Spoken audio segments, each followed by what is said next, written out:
Bonjour à tous, comment allez-vous? Aujourd'hui on se retrouve dans ce rendez-vous que j'aime particulièrement pour parler de séries et de films que j'ai regardés pendant l'hiver. Ça y est, l'hiver est enfin terminé, vous pouvez voir à ma chemise que c'est le printemps. Et donc je reviens pour vous parler de tout ce que j'ai pu regarder pendant ces longs mois d'hiver. C'est parti parce qu'il y a eu pas mal de choses.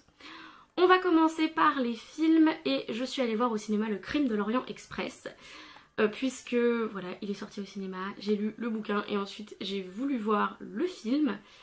Et je dois avouer que j'ai trouvé qu'il était pas mal. Mais après je ne pense pas que ce soit la meilleure adaptation du film. Même si j'ai pas mal aimé l'idée de Gilderoy Lockhart en Hercule Poirot.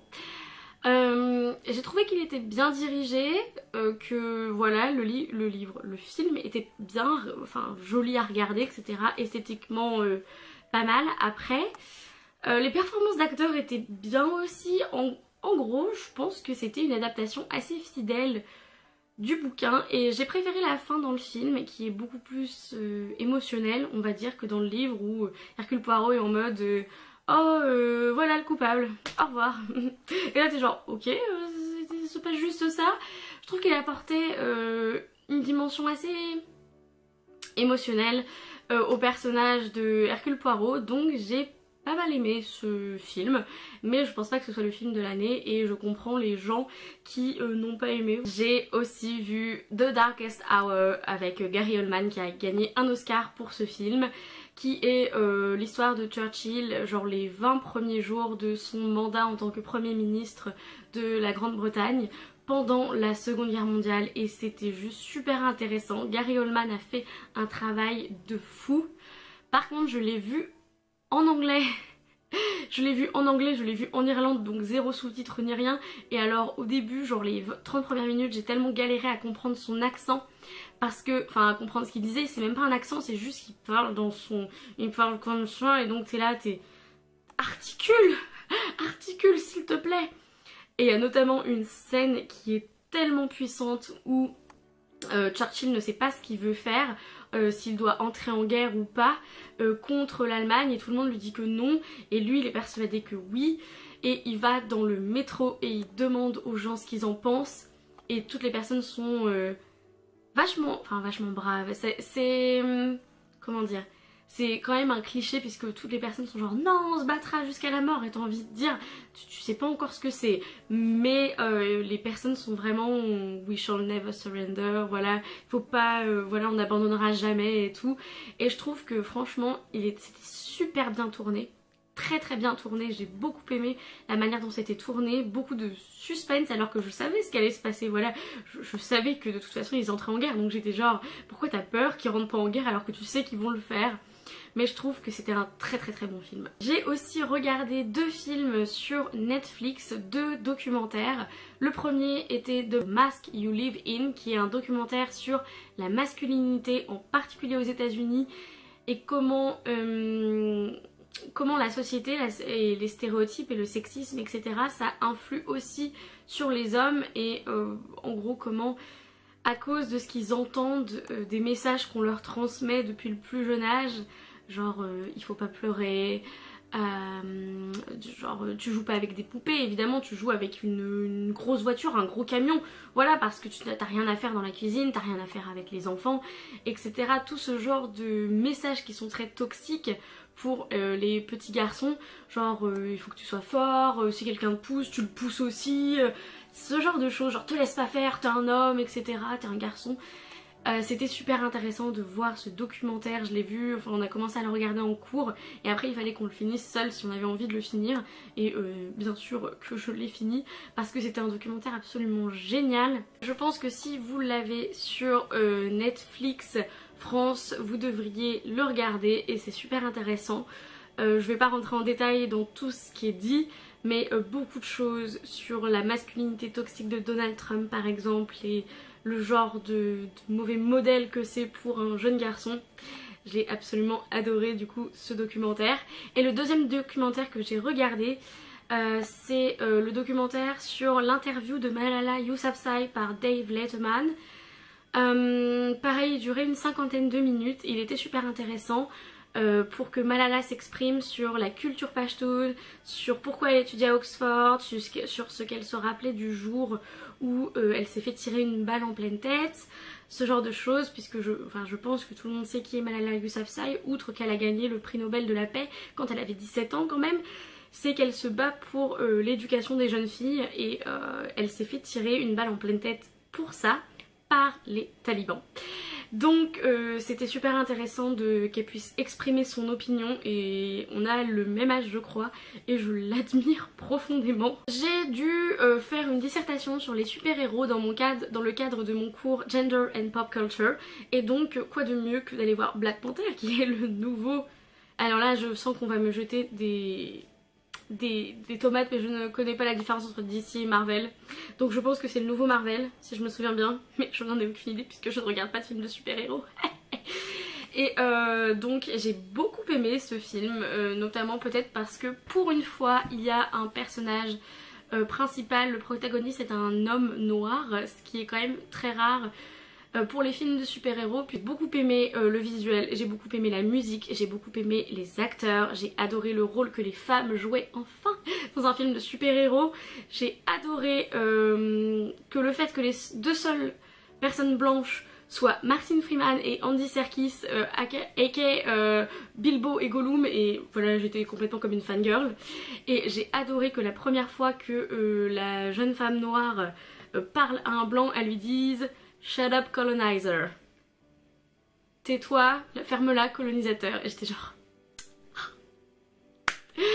Puisque on a souvent le cas dans pas mal de films que les personnes blanches savent mieux voilà tout ce qui arrive aux personnes noires, aux personnes de couleur, et savent mieux prendre les décisions à leur place. Et là c'est enfin non.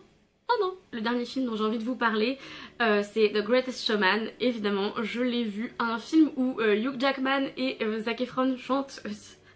Est-ce que vous pouviez vous attendre à ce que je ne le regarde pas? Par ailleurs, Zac Efron a une voix quand même plus sympathique pour moi que dans High School Musical, genre il a mûri, ça se sent. Il est aussi pas mal physiquement, il faut le dire, il est mieux que dans High School Musical, maintenant il sait se coiffer, il sait s'habiller, tout ce genre de choses, voilà. J'ai beaucoup aimé le film, mais c'est surtout la musique que j'ai beaucoup aimé, et c'est un véritable show. Voilà, je pense qu'il n'y a rien d'autre à dire dessus. L'histoire n'est pas non plus extrêmement profonde, mais j'ai beaucoup aimé et je pense que j'aurai l'occasion de vous en reparler bientôt. Passons aux séries que j'ai regardées, passons aux gros fails, passons aux nouvelles meilleures séries de tous les temps. On va commencer par le gros fail qui est Under the Dome. J'ai réessayé de regarder la saison 3 puisque j'avais regardé les deux premières saisons. Non, j'avais regardé une saison et demie de Under the Dome. J'ai adoré la saison 1, je l'aime toujours beaucoup, je suis pas en mode adoré mais j'aime toujours beaucoup la saison 1, je trouve qu'elle est très bien. La saison 2 ça commençait déjà à être n'importe quoi et alors la saison 3 je n'ai pas réussi. De toutes mes forces, j'ai essayé de toutes mes forces. Je me suis arrêtée, je crois il me reste 10 épisodes ou 5 épisodes. Mais je peux pas, voilà, ça me prend du temps pour rien parce que c'est vraiment devenu de la merde, je suis désolée. Mais voilà, Under the Dome, je ne peux plus, donc je vais lire les bouquins pour savoir comment ça se termine. Ensuite, j'ai re-regardé un drama coréen parce que le soir du 31, j'étais avec ma meilleure amie et on s'est dit, bah tiens, quand on était au collège, on regardait ce drama coréen. Pourquoi est-ce qu'on ne le re-regarderait pas maintenant? Et ça s'appelle Playful Kiss. Et oh mon dieu, tous les problèmes qu'il y a avec ce drama, je pense que je pourrais en faire une vidéo complète de 50 minutes. Mais en gros c'est l'histoire d'une jeune fille qui qui est amoureuse d'un gars de son école. Elle c'est un peu une brêle, on va dire que c'est une des plus mauvaises élèves. Lui c'est un des meilleurs élèves et donc elle lui écrit une lettre d'amour. Le garçon très sympathique lui rend sa lettre d'amour avec les fautes corrigées. Et voilà, ça commence comme ça et ensuite par un concours, un mystérieux hasard, sa maison est détruite par un ouragan et du coup elle doit aller vivre avec son père chez un des amis du père. Guess what, l'ami du père est en fait le père du gars qu'elle aime. Du coup elle doit cohabiter avec lui, sachant qu'il lui a bien montré qu'il n'était pas intéressé. Et c'est là où ça commence à être n'importe quoi puisque la fille est absolument amoureuse de lui, mais genre à un point que je ne comprends pas puisque ce mec est imbuvable. Il la traite mais comme une merde et je pense que tu peux rarement trouver pire que ce mec Sung-jo.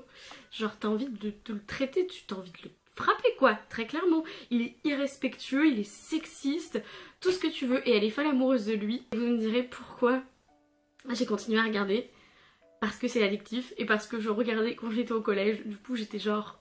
ça me rappelait des bons souvenirs. Mais là du coup mes souvenirs ont été un peu, comment dire, endommagés parce que je me suis dit mais... qu'est-ce que c'est que ça? J'ai enfin regardé la saison 4 de The 100 puisque une de mes amies ici est absolument fan de The 100. Du coup elle m'a montré le trailer de la saison 5 et j'ai dit ok. Je vais regarder la saison 4 vite fait et voilà, comme ça je serai prête pour la saison 5. Les seules choses que j'ai à dire c'est j'ai envie que Bellamy et Clark soient ensemble depuis la saison 1. Truc de fou, genre Bellark à fond. Sauf que là, vu comment Clark devient, je crois qu'il faut mieux pas qu'elle soit avec Bellamy parce que sinon elle va le détruire. Parce que cette fille, mais ça devient n'importe quoi. Clark ne fait que de la merde dans cette saison 4. Il faut le savoir. Que de la merde. Elle ne prend pas une seule bonne décision. Et alors autant Octavia dont la saison 3 faisait n'importe quoi, autant dans la saison 4 on la retrouve à nouveau. Beaucoup d'épisodes et d'intrigues secondaires pour rien. Ensuite j'ai continué à regarder Grey's Anatomy et je dois avouer que cette saison 14 ne m'enchante vraiment pas. Je trouve que ça devient n'importe quoi, comment la manière dont ils ont transformé le personnage de April, non. Après l'impression qu'ils essayent de trouver des nouveaux moyens que la série continue, mais c'est vraiment plus la même chose. Et je suis vraiment en train de me demander si je vais, enfin je pense que je vais finir la saison 14, mais je suis vraiment en train de me demander si je vais continuer la saison 15. Voilà, je suis pas sûre. Et je suis même pas sûre qu'il devrait y avoir une saison 15, il faut qu'il s'arrête. J'ai continué How to Get Away with Murder. J'aime beaucoup cette deuxième partie de saison. On en est à la combien? Saison 4 je crois. Et voilà, j'ai déjà hâte à la saison 5. J'adore cette série, je l'adore toujours autant, même si je pense que les 2 premières saisons étaient les meilleures. J'aime toujours beaucoup. J'aime beaucoup comment les relations entre les personnages s'approfondissent. Voilà, je suis toujours enchantée par How to Get Away with Murder. Pour la première fois, j'ai regardé la mini-série de la BBC Pride and Prejudice avec Colin Firth. Oui, j'avais vu seulement des extraits, des très longs extraits, mais je l'avais pas vu en entier. Et je dois dire que j'adore Orgueil et Préjugés, vous le savez, j'adore Jane Austen. J'ai adoré cette mini-série. J'ai trouvé ça tellement drôle de voir comment Colin Firth jouait Darcy. Puisque Matthew Macfadyen, dans le film, on sent quand même qu'il est...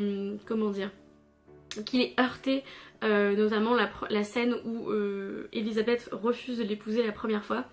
On sent qu'il est heurté et alors Colin Firth, il a juste l'air genre bah merde. Genre c'est un petit peu embêtant, ça c'est ennuyeux, j'avais tout prévu et elle veut pas, bah merde, franchement c'est curieux. Il se remet même pas en question, c'est tellement hilarant et je trouve qu'il joue un très bon Darcy, mais j'aime aussi beaucoup Matthew Macfadyen. Donc voilà, je ne sais pas qui est le meilleur Darcy, très conquise par cette mini-série de la BBC, sauf que Jane n'a pas l'air, n'est pas belle. Elle ressemble à la Vierge Marie quoi. Mais j'étais genre... what the fuck. La dernière série dont j'ai envie de vous parler, et genre je vais vous en parler 2 secondes puisque je prévois une vidéo entière sur cette série tellement je l'ai aimée. Genre je vous ai fait un top 10 de mes séries préférées au début de l'année. Bah là ça a déjà changé puisque je pense qu'on peut éliminer une des séries de ce top 10 et la remplacer par la merveilleuse, la fantastique, la toute puissante, la fabuleuse Sense8. Cette série, c'est ma vie. Voilà, j'adore cette série, c'est une des meilleures séries au monde, mais je vous en dirai plus très bientôt dans une vidéo où je vous conseille très fortement de regarder Sense8 et voilà, ça va être un truc genre 5 bonnes raisons de regarder Sense8 et j'ai trop hâte de tourner cette vidéo. C'est tout pour cette vidéo, j'espère qu'elle vous aura plu, j'espère que vous avez aussi regardé beaucoup de films et de séries que vous avez aimés. En attendant une prochaine vidéo, lisez bien, amusez-vous avec vos lectures, regardez des films et des séries et bisous.